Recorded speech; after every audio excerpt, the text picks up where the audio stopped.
everyone, welcome back to my channel. My name's Sophie and in today's video I'm going to be reading some thriller books for the week. So I have 4 thriller books picked out, but before I get into the video, please remember to like this video if you enjoy it, subscribe to my channel for more bookish content. Primarily read fantasy, thriller and romance books, and I post videos every Sunday and every other Wednesday. So I have 3 books to read on my Kindle and 1 physically from my library. So the first book we're going to be reading is The After Party by Ruth Kelly. I don't know too much about this one other than the fact that it's Ruth Kelly's latest release. It came out I think earlier this year or late last year, I can't quite remember, but I have read everything else that this author has published and really enjoyed them, so I'm excited to get to this one. We then have The Guest List by Lucy Foley. So this one is on Kindle Unlimited, and I have read a couple of Lucy Foley books in the past and enjoyed some of them, enjoyed one of them not so much, so I'm interested to see where I stand on this one. I then have Just the Nicest Couple by Mary Kubica. This is her, I believe, 2023 release. I have this one on my Kindle and I read She's Not Sorry by Mary Kubica last year and really enjoyed it. I wanted to get to some more of her books for a long while now. And then finally we have Not Quite Dead Yet by Holly Jackson. This is Holly Jackson's first adult thriller book. She's best known for her Good Girls Guide to Murder series, which I really enjoyed, so I'm really excited to get to this one. So those are the 4 books that I'm going to be reading in this reading vlog, so let's get cracking. So I have now read the first book for this reading vlog, which is The Guest List by Lucy Foley. So in this one we follow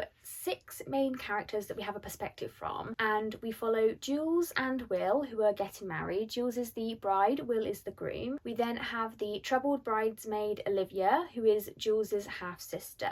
We have the best man Jono, who is Will's best friend, but the relationship's definitely a little bit strained. We then have the wedding organizer, the wedding planner, Aofi, I hope I'm pronouncing that right. And then we also have one of the guests, Hannah, who is married to Charlie, who is Jules's male best friend. So those are the 6 perspectives and we follow them throughout the wedding. So Jules and Will are getting married. Will is a sort of minor celebrity. He is the star of this like Survivor-esque show, and it turns out actually that him and his best friend Jono actually came up with the idea and was kind of like pushed out of it. They said he wasn't a good fit for TV, so there's a little bit of resentment there because Will is quite well known, he's quite rich. Jules has a very strained relationship with her family, so that includes her mum, her dad, her stepmom, her half-sister. Hannah also is very unsure of Jules. Her and Charlie have been married for quite a few years. She's always thought that Charlie and Jules, there was a bit more going on to their friendship than she kind of led to believe. And we follow all 6 of so the closest friends and family are invited onto this like remote island where the wedding's being hosted the night before, and all the other guests will be arriving the next day. And we kind of follow them the night before the wedding and at the wedding and then at the wedding party, and someone ends up murdered at this wedding and we don't know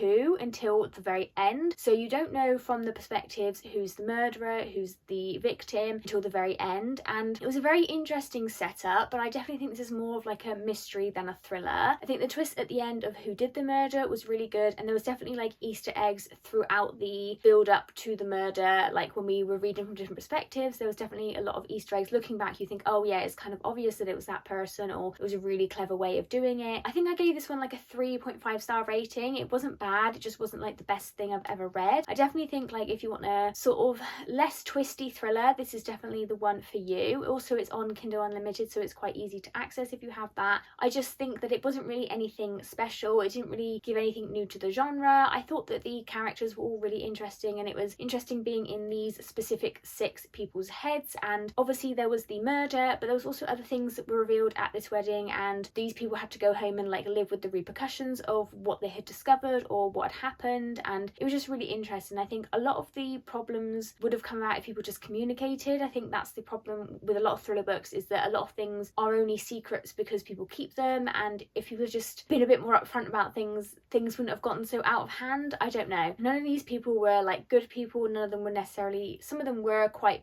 horrible people, but I think that like some people, you know, they did the wrong thing for the right reasons and all that kind of thing. So it was kind of an interesting book to get you thinking, but yeah, definitely not like a thriller with lots of twists. Like I think the twist at the end as to who did the murder was pretty interesting, and like I didn't see it coming, but it does make sense, and I think it was very interesting. I think if it had been too obvious, then it wouldn't have been so fun. So yeah, a 3.5 for this one. I don't really have all too much to say about it. I think Lucy Foley's writing style is quite basic as well, so like it didn't really take long to get into it because like there wasn't really too much to understand what was going on. As soon as you were introduced to all the characters, it was kind of pretty simple, and like the whole setup was pretty simple to understand. So yeah, that's all I have to say about this one really. But yeah, 3.5 stars. So yeah, if you don't want too much of a twisty thriller, this might be a few, but this is definitely more of like a mystery, I would say, in my opinion. So I have read the next book for this reader vlog, which is Just the Nicest Couple by Mary Kubica, and I really liked this one. I'm going to give this one a 4-star rating. I'm kind of tempted to give it a 4.5 actually, but I'm not sure on that one. So in this one we follow 2 couples. We follow Jake and Nina, and we follow Lily and Christian. Now we read from Nina's perspective, and we also read from Christian's perspective. So at the very beginning of this book, Nina's husband Jake, he goes missing. They have a very like fractured marriage. They had an argument one evening and they didn't really speak the next day, and she assumes that Jake is just kind of like sulking at someone else's house, and then when she finds out that he's also not turning up to work, she realizes that something must have happened, because he is a neurosurgeon and he like lives and breathes work, so he would never miss work. Even if he was even though they've had an argument, he would not miss work because of her. She reports him missing to the police, and then I'll get back to that in a minute. And then we follow Christian and Lily. So Lily and Nina are both teachers at a secondary school together. Nina teaches English and Lily teaches maths, so that is the connection between the couple. And Lily and Christian have met Jake a few times, but the primary relationship here is between Lily and Nina. And Lily and Christian are obviously married, and Lily is like 9 weeks pregnant or something like that, and she has suffered quite a few miscarriages. And at the beginning of this book, she admits to Christian that she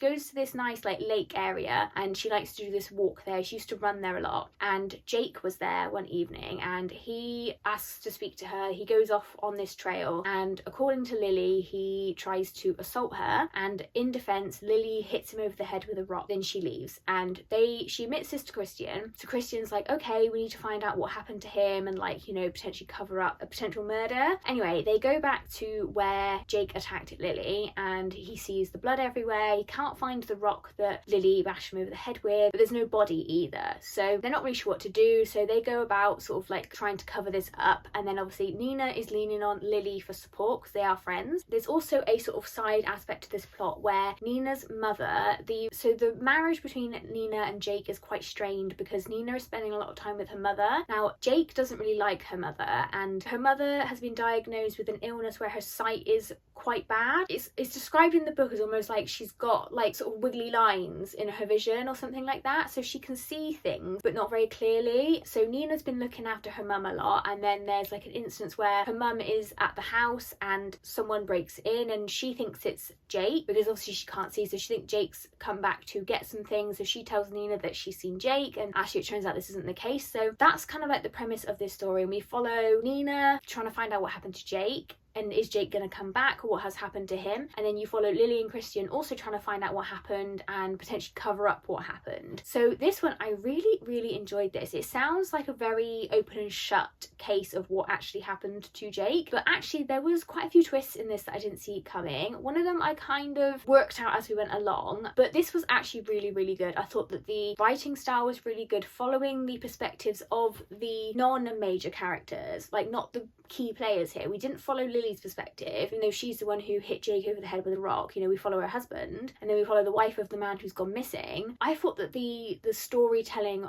was really good. I liked how we lent on sort of not non-major characters, they're still quite main characters, but not the key players in a way. That was a really interesting aspect to this story, and it kind of goes to show like what wouldn't you do for your like wife or your husband. That was really interesting, and Mary Kubica's writing style was really compelling, and I was putting this down, I just wanted to pick it back up straight away and find out what happened. And like I said, even though it seemed very open and shut, I was still on the edge of my seat trying to find out what happened. Like, you know, was someone not telling the truth? Because it seemed so obvious what happened, right? So that was really interesting, and I'm definitely keen to pick up more of Mary Kubica's work. I read She's Not Sorry last year, and I really enjoyed that one as well. I think as well, like, she almost feels like, again, it feels like it's an open and shut case, and then there's like a twist that makes sense, but it kind of comes out of nowhere at the same time.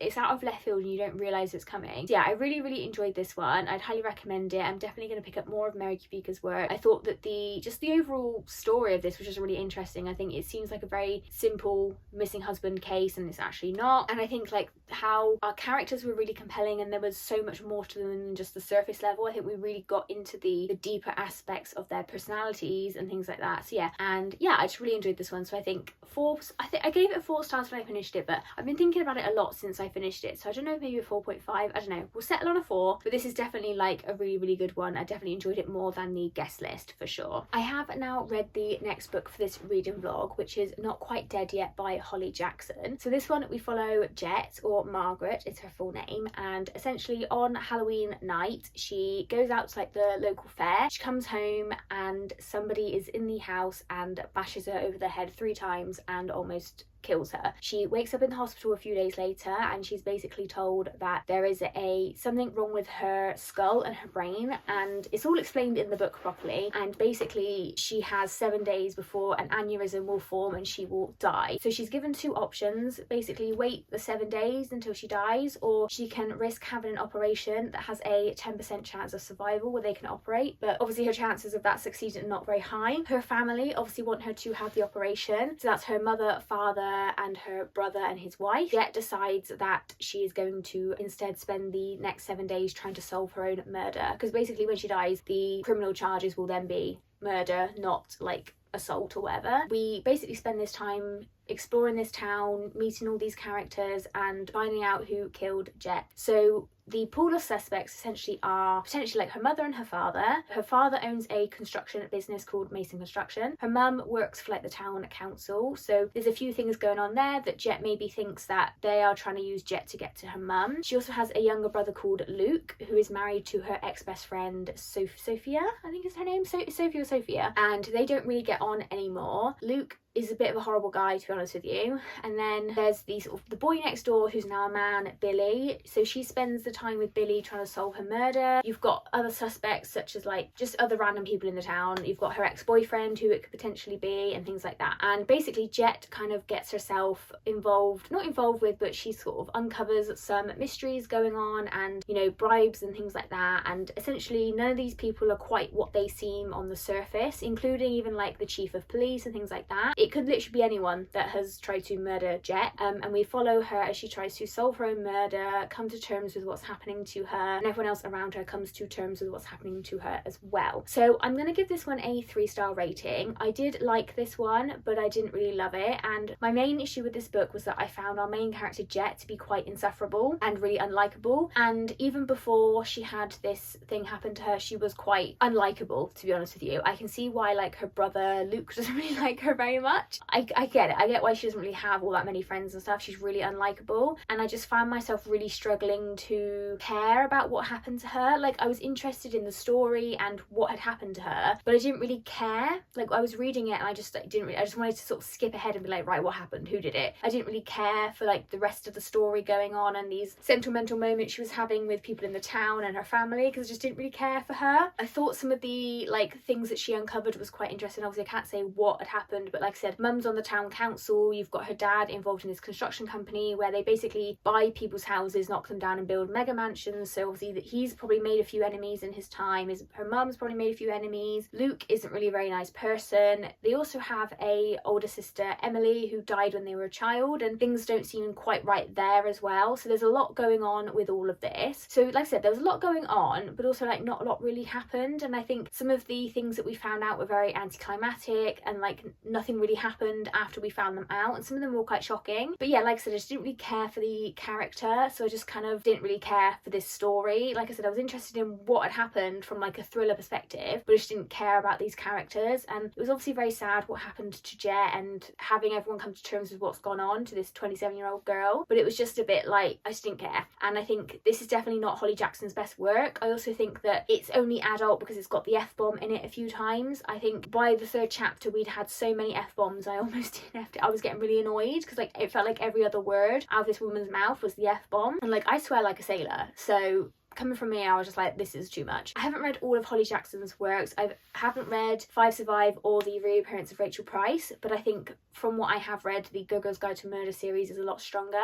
I will read those other 2 and see what I think of them, but yeah, I just didn't love this one, so I think a 3-star rating is fair for this. I have now finished the last book for this reading vlog, which is The After Party by Ruth Kelly, and I think I'm going to give this one a 3-star rating. So this one we follow our main character Becca. She's married to a guy called Nathan. They both live in Amsterdam. They used to live in, I think, about Devon in England, and they moved to Amsterdam because he wanted to start his own restaurant and he felt like Amsterdam was the best place to do it. His business partner Katya, Becca, thinks that they're having an affair together. Katya has invested her entire life savings into this business and is approaching opening day. And we also follow a guy called Jamie, who is a like crime TikToker solver guy. He's not a detective or anything like that. He just kind of inserts himself into things and tries to solve the crimes through TikTok. And at the very beginning of this book, Becca has recently had a miscarriage, and her relationship with Nathan, it's said to be abusive, but like the signs aren't really obvious in a way, apart from the fact that like they've moved, he's isolated her from people and things like that. Her ex-best friend from school days, Georgie, turns up just on her doorstep and they go out partying together, and we don't really know too much of what happens that night. Becca is quite surprised at Georgie's presence just appearing out of nowhere essentially, but she kind of lets bygones be bygones and they agree to go out together. Nathan is at this point in London for a business meeting, so she is alone for New Year's Eve. They go to this random party in a house by the canal, and Becca's drink ends up getting spiked, and when she wakes up she's in the hospital. She has no idea where Georgie is. She's kind of coming to terms with what's happened to her, and she reports Georgie as missing. None of the police in Amsterdam are very interested in it. They just think she's wandered off or just gone home with a guy, and essentially Becca tries to find out what happened to her friend and come to the bottom of what happened that night and what happened to her friend. So I gave this one a 3-star rating. I do like Ruth Kelly in a way. I'm not sure if I'm going to read any more from her, to be completely honest. I've given 2 of her books a 4-star and I've given 2 of them a 3-star. This one I just don't really think was all that twisty. So we had just over halfway through there was quite an interesting twist, which I didn't really see come in, although there was kind of like sprinkles of this twist throughout the book, but it did shock me a bit. I did enjoy it, but I just think I liked it. It doesn't stand out to me. It's not really one that I would recommend. I don't think it was all that engaging. I wasn't really rooting for any of the characters. We sort of wrapped up what had happened and then there was another 20 pages left. I was kind of like, oh, what's going to happen now? And I think it was kind of similar to another twist that Ruth Kelly has done in a previous book of hers, if I'm remembering correctly. So it wasn't really that all unique. And I mean,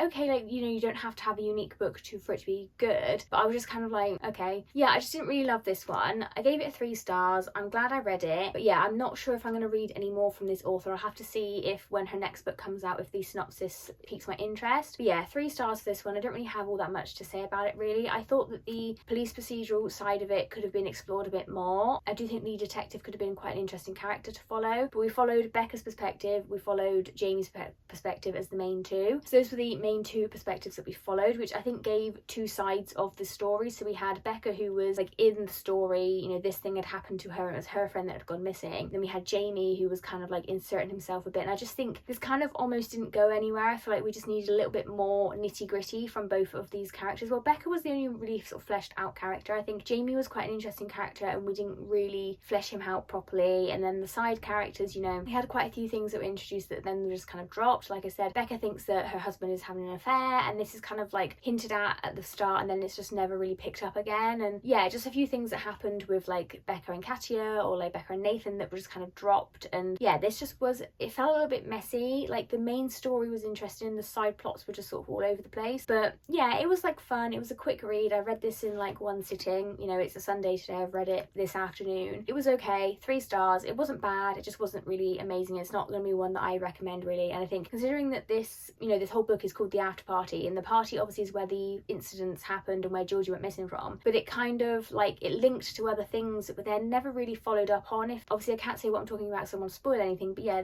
this linked to quite a big plot point that never really went anywhere. So I think it was a bit messy. A lot of stuff was mentioned and then dropped and we never heard of it again. The conclusion was okay, but there was a lot of loose threads in the side plots. So yeah, a 3 star for this one. I did have a good time with it. I'm glad I read it. It was a quick read, but it's not really one that I would recommend. So that is going to be it for this reading vlog where I have read some thriller books. Comment down below if you have read any of these books. I'd love to hear your guys' opinion. Please remember to like this video if you enjoyed it and subscribe to my channel for more bookish content, and I'll see you in the next one, guys. Bye.